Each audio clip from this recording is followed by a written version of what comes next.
Senga birodar mehri, vafosi, ixlosi bor bo'lgan bitta birodar yoningda turishi Allohning bergan katta marhamatlaridan.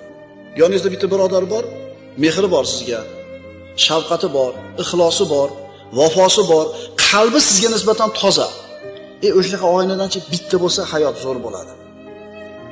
Bormi shunaqa odamingiz? So'rang o'zingizdan. Har qanday siringizni ishonib ayta olasiz. Aniq bilasiz, sotib qo'ymaydi. Aniq bilasiz, sizni tashvishingizni, g'amingizni qiladi. Bormi shunaqa odam?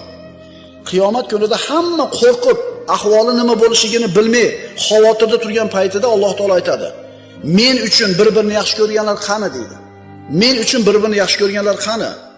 Hech qanday soya bo'lmaydigan bugungi kunda o'zimni soyam bilan soyalantiraman deydi. Bu ulug' martaba.